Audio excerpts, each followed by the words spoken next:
Je vous invite à ouvrir ensemble la parole de Dieu. Dans le livre des Actes, au chapitre 2,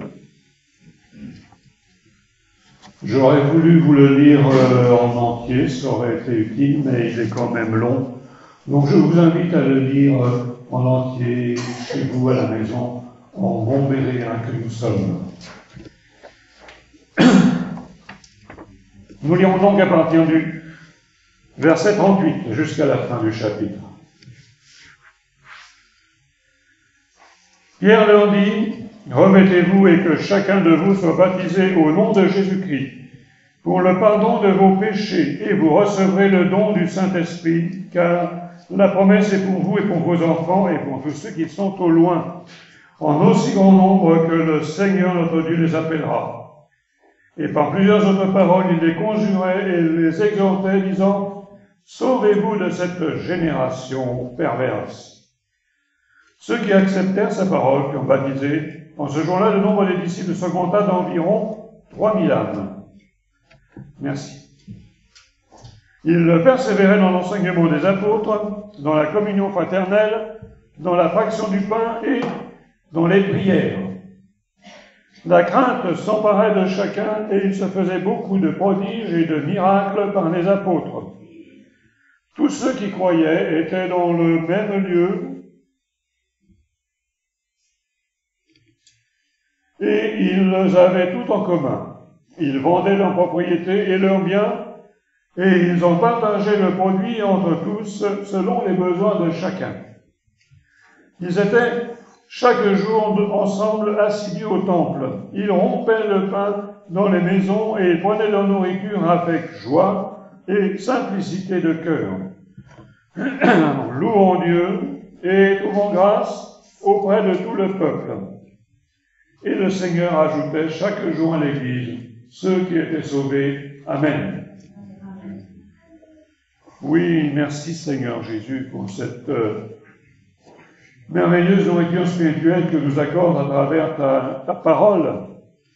Nous te bénissons, Seigneur Jésus, de ce que tu nous as rempli, de ce que tu nous as oint, de ce que tu nous as baptisé de ton Esprit Saint, afin que nous participions pleinement à la vie de l'Esprit, à la vie de Christ en nous. Aide-nous, Seigneur Jésus, ce matin, à comprendre, à nous nourrir de ta parole, à ne pas l'interpréter selon nos propres pensées, mais vraiment, Seigneur, non pas être de ceux qui manipulent la parole de Dieu, mais de ceux qui se laissent modeler par elle. Amen. Nous avions donc commencé depuis quelques dimanches à essayer d'élucider la question, est-ce que dans les derniers temps que nous vivons, est-ce que l'Église doit s'attendre à un réveil? Et je crois que la réponse n'est pas si simple que ça. Je ne peux pas non plus répondre d'emblée oui ou bien non. Et c'est pourquoi, eh bien, je vous ai proposé de voir exactement ce que dit la parole de Dieu. Nous avons vu d'abord 3 exemples dans l'Ancien Testament. 3 exemples de réveil, donc. D'abord avec Gédéon, ensuite avec Ézéchias, ensuite avec Josias, et nous abordons maintenant le Nouveau Testament, et avec dans le Nouveau Testament le plus grand réveil que l'histoire de toute l'Église ait connu, et en tout cas un réveil authentique à n'en point douter, c'est celui qui s'est produit le jour de la Pentecôte. Et comme diraient ceux qui font un peu de publicité pour leurs produits, ceux qui vendent du vin, par exemple, ou qui vendent du fromage, eh bien, ils disent souvent imiter, jamais égaler. Eh bien, c'est véritablement ce qui s'est passé pour ce grand réveil de la Pentecôte, souvent imité, jamais égalé. Et nous allons donc voir ensemble détailler ce qui s'est passé dans ce grand réveil. La première chose qui nous saute aux yeux, C'est le changement qui a été opéré dans le cœur et dans la vie de l'apôtre Pierre. Et là, nous pouvons lire ensemble, toujours dans le même chapitre, les versets 14 à 17. Pardon. Alors, Pierre, se présentant avec les 11, éleva la voix et leur parla en ces termes. « Hommes juifs, et vous tous qui séjournez à Jérusalem, sachez ceci, et prêtez l'oreille à mes paroles. Ces gens ne sont pas ivres comme vous le supposez, car c'est la 3e heure du jour. Mais c'est ici ce qui a été dit par le prophète Joël. Dans les derniers jours, dit Dieu, je répondrai de mon esprit sur toute chair. Vos fils et vos filles prophétiseront, vos jeunes gens auront des visions, et vos vieillards auront des songes. » L'assurance de Pierre. Il n'y avait pas de micro, il n'y avait pas de sono, et pourtant, eh bien, Pierre prêchait devant des milliers de personnes. Comment ça était-il possible, à moins que Pierre ait une voix de stentor? Je pense aussi qu'en ce temps-là, on savait très bien exploiter les propriétés acoustiques des lieux. C'est ainsi, par exemple, que dans le temple grec de Delphes, on pouvait sur l'estrade craquer une allumette, et ceux qui étaient sur les gradins les plus élevés entendaient l'allumette craquer. Et je suppose que c'est pour cette raison-là, bien que Jésus prêchait sans micro à des milliers de personnes, que Pierre prêchait sans micro à des milliers de personnes, et que tout le monde l'entendait et comprenait. Alors, réalisant cela, quand je vous prêche ici, à vous qui êtes une cinquantaine, eh bien déjà je m'adresse à des chrétiens. Donc il peut arriver qu'un jour, que quelqu'un me vienne m'attendre à la sortie en me disant « Frère André, je ne suis pas d'accord avec ce que vous avez dit ». Ça peut arriver, et généralement je l'accepte, à moins que la personne soit mauvaise foi. Mais je sais qu'on ne risque pas de me lapider, on n'en est pas quand même à ce point-là. Mais l'apôtre Pierre, il ne prêchait pas devant 50 personnes, il prêchait devant des milliers. Il ne prêchait pas devant des chrétiens convertis qui l'exhortaient à aller plus loin dans leur vie chrétienne. Il prêchait à des juifs qui étaient opposés à Christ, qui étaient opposés à la parole de Christ, qui l'ont crucifié, et qui seraient prêts aussi, s'ils ne pouvaient, à crucifier l'apôtre Pierre. Et Pierre, eh bien, il est rempli du Saint-Esprit. Et l'action du Saint-Esprit, c'est cela aussi, c'est de nous donner un courage que nous-mêmes, nous n'aurions pas par nous-mêmes. Et nous voyons quel changement le Saint-Esprit a opéré dans l'apôtre Pierre. Lui qui a autrefois tant d'assurance, oui, mais était-ce vraiment l'assurance? C'est facile de jouer les matamores, de gonfler les biceps que l'on n'a pas, et de dire moi, si j'étais dans telle situation, eh bien je me conduirais comme un héros. C'est facile. Quand on est chrétien, c'est facile pour moi de dire, eh bien moi, même sous la torture, je ne renierai pas mon Dieu. Je sais très bien que ce n'est pas vrai, parce que je ne suis pas du bois dont on fait les héros. Je pense que Laurent, je ne parle pas de Laurent notre frère, mais de Saint Laurent, un des martyrs les plus connus, je pense que rien qu'en voyant le grill qu'on lui préparait, je pense que certainement il aurait renié sa foi si le Saint-Esprit ne lui avait pas donné à ce moment-là une dose exceptionnelle de courage, de persévérance et de confiance. Aussi ne devons-nous pas dire moi je ne renierai pas mon Dieu, moi je ne céderai pas, moi je ne lâcherai rien. C'est ce que Pierre a fait justement, mais en l'absence de danger immédiat. C'est ce que nous lisons dans Matthieu 26. Tout de suite après, d'ailleurs, quelques versets après le texte que nous venons de lire pour la Sainte Seine, Jésus dit à ses disciples, à ses 12 apôtres, je serai pour vous tous cette nuit une occasion de chute.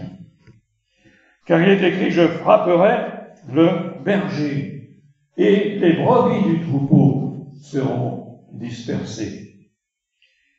Mais après que je serai ressuscité, je vous précéderai en Galilée. Pierre, prenant la parole, voilà Pierre qui gonfle le torse, qui se tape sur la poitrine, comme Tarzan, qui peut son cri, oh, et qui dit, moi, quand tu serais pour moi une occasion de chute, tu ne le seras jamais pour moi. Jésus lui dit qu'il le ramène à sa place. Il le dégonfle. Il dégonfle cette grenouille gonflée d'air, là. Et il lui dit, je te le dis en vérité, cette nuit même, avant que le coq chante, tu me renieras 3 fois. Pierre lui répondit, quand il me faudrait mourir avec toi, je ne te renierai pas. Et tous les disciples, gonflés par les paroles et l'assurance de Pierre, eh bien dit, et tous les disciples dirent la même chose. Et tous les disciples dirent la même chose. Il fallait que Pierre, avant d'être l'instrument entre les mains de Dieu, avant d'être ce glaive bien aiguisé pour combattre l'erreur, pour combattre les légions de Satan, eh bien, il a fallu que Pierre comprenne qu'il n'était qu'un épluche pomme de terre, mais qu'avec un épluche pomme de terre, Dieu peut faire un glaive pour la victoire. Mais voici pour l'instant Pierre qui est cette épluche pomme de terre et qui va apprendre d'abord à comprendre ce qu'il est, à comprendre ce que valent ses paroles, à comprendre ce que vaut son assurance. Après donc cette exhortation de Jésus, il va avec ses disciples au jardin de Gethsémani. Jésus est en proie à une intense lutte spirituelle, une intense lutte intérieure, et c'est là que nous voyons vraiment que Jésus est totalement Dieu, mais qu'il est aussi totalement homme. Parce que, en tant que Dieu, il sait qu'il faut qu'il soit crucifié sur la croix pour le salut de l'humanité, mais en tant qu'homme, il sait qu'il va souffrir, et il a des luttes intérieures, il a des doutes, il a des craintes. Et pendant qu'il prie, eh bien, les disciples dorment. Matthieu chapitre 26, toujours verset 40. Et Jésus vint vers ses disciples qu'il trouva endormis. Et il dit à Pierre, vous remarquez que tout le monde dormait, mais c'est à Pierre qu'il le dit. Vous n'avez donc pas pu veiller 1 heure avec moi. Et quelquefois, le Seigneur m'interpelle de la même façon. André, tu n'as pas pu veiller 1 heure avec moi. C'est vrai. Il m'arrive de fanfaronner aussi comme l'apôtre Pierre. Mais combien de fois il m'est arrivé d'oublier, de prier ne serait-ce que 5 minutes avant d'aller me coucher. Je ne sais pas si cela vous arrive à vous, mais ça m'arrive à moi aussi. Et là, le Seigneur me met en face de ma faiblesse. Tu es faible, mais avec ta faiblesse, je vais faire quelque chose. Toi aussi, tu as un coup de papier, mais avec ce coup de papier, je vais faire une rapière. Mais d'abord, pour ça, il faut être soi-même conscient de nos faiblesses. Et quand Jésus pointe du doigt notre faiblesse, eh bien, il faut l'accepter et dire, c'est vrai, Seigneur Jésus, tu as raison. Pierre, qui, avant d'être un homme de réveil, a d'abord été un homme de sommeil. Je me souviens à l'école biblique d'un frère comme ça qui, un jour en plein cours, est-ce que le cours l'ennuyait? Je ne sais pas. Toujours dit qu'il s'est mis à bâiller. Ah! Et le professeur qui lui a dit comme ça, eh bien toi au moins, tu es un homme de réveil.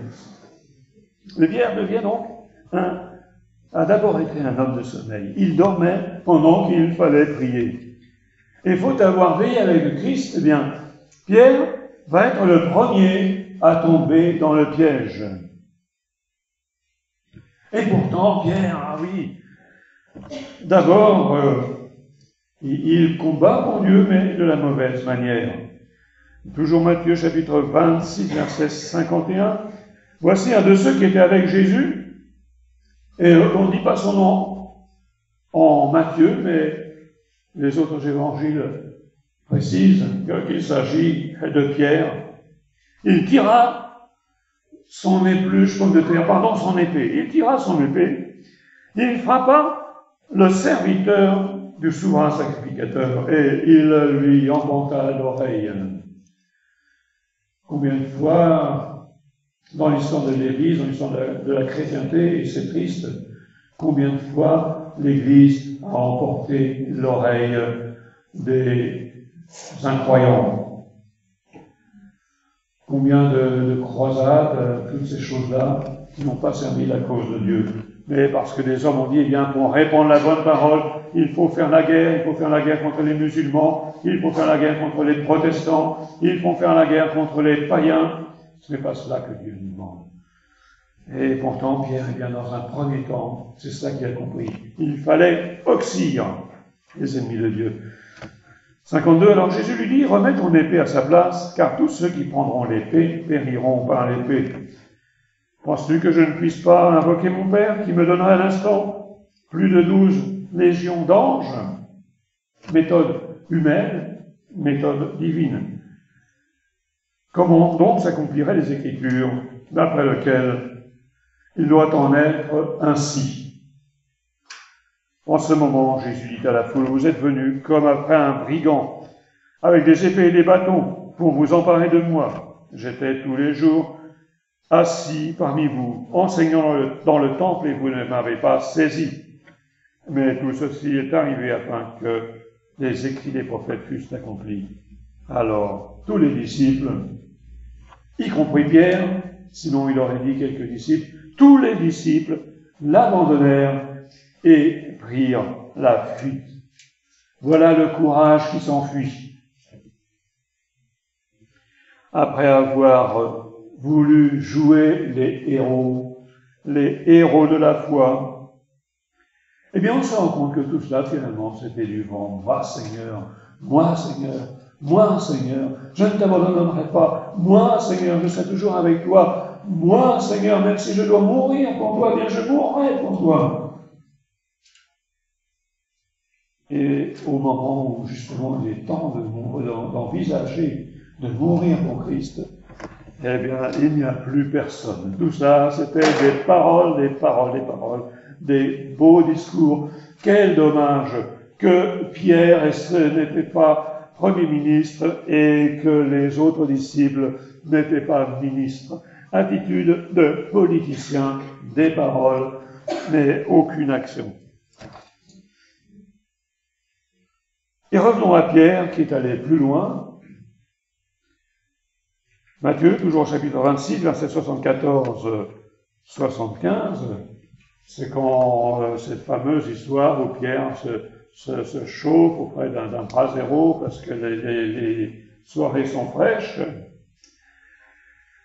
Et donc Pierre est pris à partie, d'abord par une servante, ensuite par d'autres personnes qui lui disent « Mais toi, je te reconnais, tu étais avec Jésus de Nazareth. » Et il dit « Non, je ne connais pas cet homme. Non, je ne connais pas cet homme. Non, vous vous trompez. Il doit y avoir un gars qui me ressemble, mais ce n'est pas moi. » Alors, il se mit à faire des imprécations et à jurer. La Pierre est vraiment descendue très très bas, à jurer et à faire des imprécations. Ça nous montre à quel point Pierre craignait les hommes plus que Dieu. Pierre, il a fait des imprécations, c'est-à-dire il a dit que Dieu m'envoie en enfer si je connais cet homme. Ou une phrase qui veut dire la même chose. C'est ça que ça veut dire imprécation. Et aussitôt, Pierre ne pouvait pas descendre plus bas. Aussitôt, le coq chante. Pierre a compris que toutes ces promesses, c'était du vent. Et il se met à pleurer amèrement, nous dit la Bible. Et Pierre a compris, mais il semble qu'il soit un peu tard. Est-ce qu'il y a une chance pour lui de se rattraper? La réponse, nous la trouvons un peu plus loin. Cette fois-ci dans l'évangile de Jean, chapitre 21. Jésus est ressuscité, il se fait connaître à ses disciples, et Pierre se trouve là, puisqu'il fait partie des disciples, et il doit regarder la pointe de ses chaussures, il ne doit pas être fier, l'apôtre Pierre. Il se dit, mais quel savon je vais recevoir. Et Pierre se trouve face à face avec ce Jésus qu'il a renié. Et ils vont quand même manger ensemble, c'est ce qu'il est dit au verset 15, Jean 21, verset 15. Après qu'ils eurent mangé, Jésus dit à Simon-Pierre, Simon, fils de Jonas, m'aimes-tu plus que même ceci? Donc j'ai raccourci un peu plusieurs fois, il dit, Seigneur, Pierre, m'aimes-tu? Oui, Seigneur, je t'aime. Pierre, m'aimes-tu? Oui, Seigneur, je t'aime. Et là, il lui dit, m'aimes-tu plus que m'aimer ceci? Et il répondit, là, oui, Seigneur, tu sais que je t'aime. Et en même temps, il reconnaît la différence entre agapéo et philéo. Je ne suis pas très calé en grec. Mais d'abord, il dit, 2 fois l'emploie le mot agapéo, c'est-à-dire qu'il affirme qu'il aime Jésus comme il aime, comme on doit l'aimer. Et ensuite, il dit philéo, c'est-à-dire qu'il reconnaît qu'il l'aime comme on aime sa femme, comme on aime ses enfants, comme on aime la pizza, etc. Ce n'est pas cet amour suprême. Il le reconnaît là aussi que même dans son amour pour Christ, il est faible. Et que répond Jésus une fois que Pierre a confessé son problème finalement? Eh bien, Jésus lui dit, tu es disqualifié, comme tu mériterais de l'être. Jésus lui dit, paie mes agneaux. Oui, donc j'ai sauté un passage. Donc verset 16, on est, il lui dit une seconde fois, Simon, fils de Jonas, m'aimes-tu? Pierre lui répond, oui, Seigneur, tu sais que je t'aime. Jésus lui dit, paie mes brebis. Il lui dit une troisième fois, Seigneur, Simon, fils de Jonas, m'aimes-tu? Pierre fut attristé de qui lui avait dit pour la troisième fois, m'aimes-tu? Et lui dit, Seigneur, tu sais toutes choses, tu sais que je t'aime. Jésus lui dit une troisième fois, paie mes brebis. Ce que nous devons comprendre, c'est qu'une fois que nous avons confessé nos faiblesses, une fois que nous avons confessé nos incapacités, une fois que nous avons confessé notre lâcheté, eh bien c'est à ce moment-là que Dieu, en la personne de Jésus, peut nous appeler à son service. Pierre avait besoin de cette pénible expérience pour comprendre que son assurance ne peut venir que du Saint-Esprit. Et quand on a reçu le Saint-Esprit, vous savez que dans nos églises, on enseigne que le Saint-Esprit, sur la base de la parole de Dieu, que le Saint-Esprit est reçu directement quand un homme ou une femme donne son cœur à Jésus, se repent et est né de nouveau. Donc, Pierre une fois converti, a reçu le Saint-Esprit.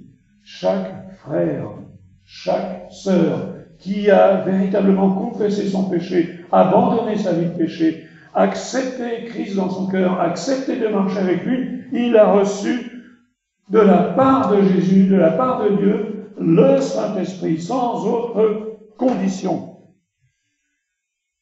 Pas de préférence, pas de tirage au sort, toi oui, toi non, toi oui, toi non, toi oui, tout le monde. Et cet esprit, ce Saint-Esprit qui nous a été donné, c'est l'apôtre Paul qui nous le dit en 2 Timothée, chapitre 1er, versets 7 à 8.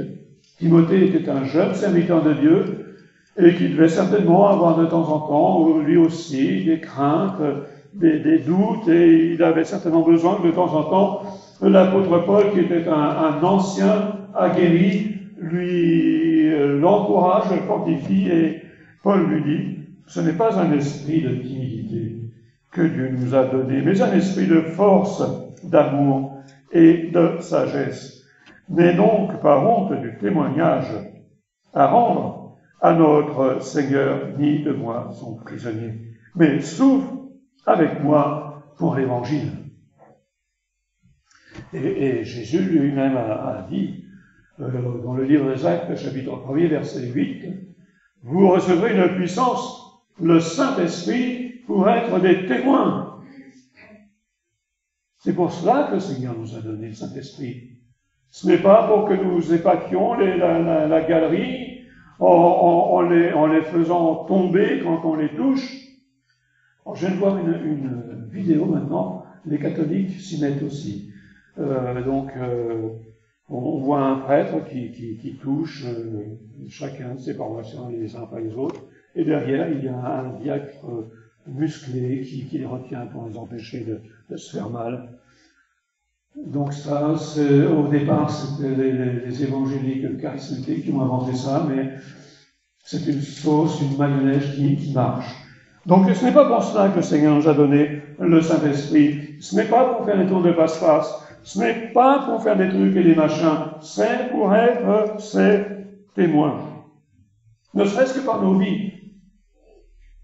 Parce que tout le monde n'a pas, je le reconnais, j'en connais qui le font et je les admire, tout le monde n'a pas reçu le don, la capacité d'aller sur la place du marché avec un micro et un haut-parleur pour prêcher l'Évangile, mais tout le monde au moins a la capacité d'être des témoins par sa vie, par sa manière d'être, par se comporter, la manière de vivre sa foi. Et c'est à ce moment-là que, même si l'on manque un petit peu de courage pour aller vers les gens, eh bien quelquefois ce sont les gens qui viennent vers nous en disant « Il t'est arrivé une pluie terrible et malgré tout tu le prends bien, mais comment c'est possible ?» Donc, premier point, Pierre, qui était un fanfaron, qui était un mal-vu, mais en même temps un lâche, un peureux, eh bien Pierre est vraiment devenu cet homme rempli du Saint-Esprit, rempli d'assurance, qui n'a pas peur de se faire lapider, qui n'a pas peur de se faire crucifier, d'ailleurs c'est ce qui va lui arriver. Ce n'est pas écrit dans la Bible, mais on le sait par le livre d'histoire. Pierre n'a pas peur, il sait qu'il risque de mourir pour sa foi, il sait qu'il risque de mourir à cause du message de l'Évangile, mais ça n'a pas d'importance. Le Seigneur lui a dit, annonce ma parole, eh bien j'annonce la parole, quoi qu'il arrive, et nous avons vu les résultats. À une seule prédication, 3000 conversions. Pierre, maintenant, donc, il prêche, et c'est très bien, mais il fonde sa parole, sa prédication sur la parole de Dieu. D'abord, il a cité le prophète Joël. Plus loin, nous le verrons si nous lisons le chapitre entier, il va citer de nouveau un auteur de l'Ancien Testament, il va citer David, le psaume 16. Et c'est très important. Combien je suis attristé quand je vois, enfin je ne le vois plus parce que je ne vais plus dans les églises qui font ça, quand je vois des prédicateurs s'amener au micro, carrément les mains dans les poches, sans leur Bible, Je ne parle pas de ceux qui ont leur Bible sur des tablettes, hein, mais ceux qui s'amènent au micro, les mains dans les poches, et ils vous bâtinent pendant 3 quarts d'heure. Je sens la présence du Seigneur au milieu de vous, mes frères, mes sœurs. Dieu va vous bénir aujourd'hui. Dieu va envoyer le réveil sur votre pays. Est-ce qu'il y en a qui sont malheureux, qui sont tristes aujourd'hui? Dieu va leur donner la joie, etc., etc., etc. Quelquefois, avec un peu de chance, ils font une petite allusion à une parole de l'Évangile, une parole de la Bible. Mais ça, c'est du facultatif, du baratin, du baratin, du baratin. Comme chantait si bien Dalida, parole et parole et parole, et dire qu'il est parole. Mais la parole que Pierre prêche, c'est autre chose. Il commence par parler de la parole de Dieu. Vous avez remarqué, Étienne, avant d'être lapidé, qu'est-ce qu'il fait? Il fait un très long sermon. Imaginez que, avant de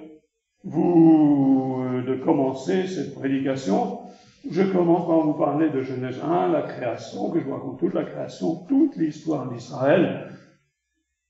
Eh bien, on n'en aurait pas fini. Je pense que tout le monde dormirait, mais à cette époque-là, Étienne parlait à des Juifs.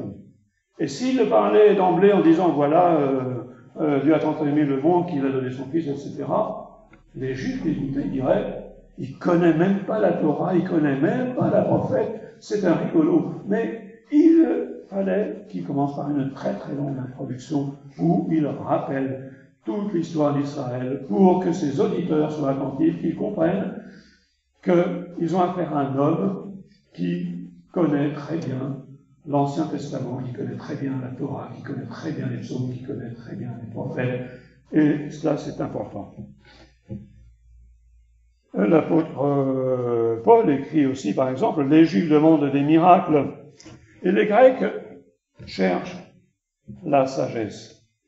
Alors, qu'est-ce qu'on fait aujourd'hui généralement? On parle à des Juifs, les Juifs demandent des miracles. Vous voulez des miracles? Eh bien, on va vous faire des miracles, on va vous contenter. On prêche à des Grecs, les Grecs, ce qu'ils veulent, c'est la sagesse. Eh bien, on va vous parler, on va vous donner de la sagesse. Et Paul dit, nous prêchons Christ, crucifié. Que ça vous plaise ou non, que vous aimiez ou pas, nous prêchons Christ crucifié. Du coup, scandale pour les Juifs, folie pour les païens, mais puissance de Dieu et sagesse de Dieu pour ceux qui sont appelés tant juifs que grecs. Alors quand Paul commence à prêcher Christ crucifié, ressuscité, vous vous souvenez à Athènes, hein, quand il commençait à citer Épiménide et tous les prophètes, tous les poètes grecs, tout le monde écoutait. Mais quand il a commencé à parler de la crucifixion et de la résurrection, là les gens ont commencé, les Grecs, donc, eh bien, à dire qu'est-ce que c'est que ce rigolo, et se retirer les uns après les autres et dire, bon ben, tu reviendras un jour nous raconter tout cela. Donc il sent que ce soit un échec. Il sent que Paul s'y soit mal pris. Paul prêche un message qui n'intéresse personne, qui n'intéresse pas les Juifs, qui n'intéresse pas les Grecs.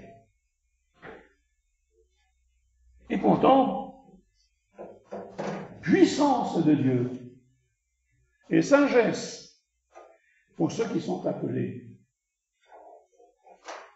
Parce que Paul sait qu'en définitive, même son message déplaît, même si les gens haussent les épaules, même s'il envoie 3 ou 4 qui ricanent dans le fond de la salle, eh bien il sait que ceux qui sont disposés à recevoir le salut en Christ, eh bien pour eux, ce ne sera ni un scandale, ni une folie, mais la sagesse de Dieu. 2 Corinthiens 4, 5. Nous ne nous prêchons pas nous-mêmes. C'est Jésus le Seigneur que nous prêchons. Et nous disons, vos serviteurs, à cause de Jésus-Christ. Nous ne nous prêchons pas nous-mêmes. Moi, j'aime bien quand c'est Pierrot qui prêche. Non, moi, je préfère quand c'est Jaco. Moi, je préfère quand c'est René. Quelquefois, ils ne le font pas exprès. Peut-être qu'il y en a qui disent, moi j'aime bien quand c'est André qui prêche, j'espère que ce qui n'a pas cette idée-là, ou moi je préfère quand c'est Louis qui prêche. Chacun des prédicateurs ont leur truc, ont leur bon, leur mauvais d'un côté, mais ce que Dieu ne veut pas, c'est que tel ou tel autre soit mis en avant, parce que quand c'est lui qui prêche, il y a beaucoup de monde. Dans certaines églises, vous savez, quand c'est le pasteur en titre qui prêche, la salle est pleine. Mais quand c'est un ancien ou un stagiaire en formation qui prêche, eh bien, la moitié de la salle est vide. Ce n'est pas normal. Préférence entre tel et tel frère. Et il y a des frères qui aiment certainement qu'on les applaudisse et qu'on leur dise « Ah, qu'est-ce qu'il prêche bien, ce frère !» Moi, j'en grâce à Dieu que souvent, eh bien, j'ai mon petit côté Pierre, vous savez, qui bafouille. Eh bien, je bénis Dieu, de temps en temps je bafouille, que de temps en temps je me trompe. Et quand je me trompe, eh bien, généralement, je me rends compte et je rectifie, mais pour me rappeler bien que je ne suis pas Chrysostome, et surtout je ne suis pas le Saint-Esprit. Bien, merci. Nous ne nous prêcherons pas nous-mêmes. Ça veut dire aussi que Paul ne se prêche pas lui-même en tant qu'apôtre Paul, mais que nous ne nous prêchons pas nous-mêmes en tant qu'Église. Le salut ne vient pas de l'Église de Condé-sur-Lescaut, le salut ne vient pas non plus des KF, le salut ne vient pas non plus des évangéliques, mais le salut vient de Christ. Christ crucifié, Christ ressuscité. C'est Jésus-Christ que nous devons prêcher, que nous devons mettre en avant. Et si on doit recommander à des personnes en recherche une église plutôt qu'une autre, eh bien, on ne doit surtout pas leur dire allez dans telle église parce que là il y a de bons prédicateurs, ou bien allez dans telle église parce qu'il y a des miracles, ou allez dans telle église parce qu'il y a une belle chorale, et allez dans telle église parce qu'on y prêche Jésus-Christ et rien que Jésus-Christ. 1 Timothée chapitre 1, versets 4 à 5. Nous savons, frères bien-aimés de Dieu, que vous avez été élus. Notre évangile ne nous a pas été prêché en parole seulement, mais avec puissance et avec l'Esprit Saint. Quand Jésus lui-même dit, vous recevrez le Saint-Esprit, c'est une puissance pour convaincre, une puissance pour faire taire l'ennemi. Et avec une pleine persuasion, car vous n'ignorez pas que nous nous sommes montrés aussi parmi vous à cause de vous. Une puissance contre Satan. Et quand le Saint-Esprit est là, Satan s'en va. J'ai déjà entendu, il est arrivé que certaines églises, donc, qui sont devenues dont les bâtiments sont devenus trop petits, ont envisagé d'acheter un bâtiment plus grand. Et donc, forcément, ça ne se décide pas comme ça, il faut que le conseil délibère, etc. Est-ce que ce bâtiment est vraiment fonctionnel? Est-ce qu'on aura l'argent de le payer, etc. Ça ne se décide pas comme ça. Et donc, dans une église, je ne sais pas laquelle, on avait trouvé un bâtiment qui était tout à fait ce qu'il fallait. Et les frères ont dit, non, il ne faut pas acheter ce bâtiment. Mais pourquoi? Eh bien, parce qu'avant, c'était une boîte de nuit. Donc, c'était un repère de démons. Donc, les démons, ils vont rester, et ça va être catastrophique pour notre Église.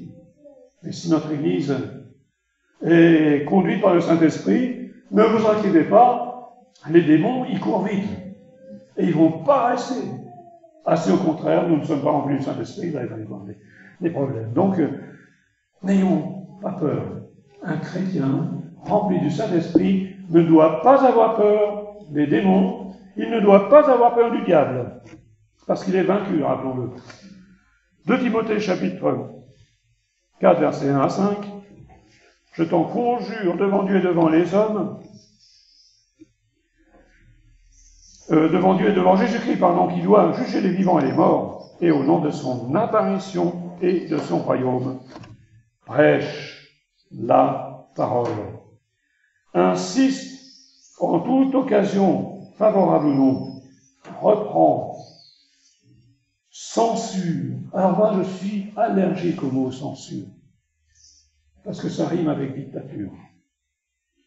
Mais quand Paul dit censure, c'est dans le sens premier du terme, c'est-à-dire dire je ne suis pas d'accord. Censurer, ça ne veut pas dire interdire la sortie d'un film, interdire la sortie d'un livre, interdire Tintin au Congo, c'est pas cela que l'apôtre Paul veut dire. Censure, ça veut dire exprimer son désaccord, dire je ne suis pas d'accord, c'est ça censurer. Exhorte avec toute douceur et en instruisant, car il viendra un temps où les hommes ne supporteront pas la saine doctrine, mais ayant la démangeaison d'entendre des choses agréables. C'est bien ce qui se passe aujourd'hui. Ils se donneront une foule de docteurs selon leurs propres désirs, détournant l'oreille de la vérité, se tourneront vers des fables. Et toi, sois sobre en toutes choses. Supporte les souffrances. Fais l'œuvre d'un évangéliste.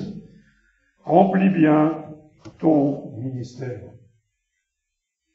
Nous allons nous arrêter là pour aujourd'hui. Je n'ai pas fini, mais ça m'évitera de préparer un peu plus ça pour le prochain dimanche. Merci de votre attention. Que le Seigneur vous bénisse. Jésus revient bientôt. Soyons prêts.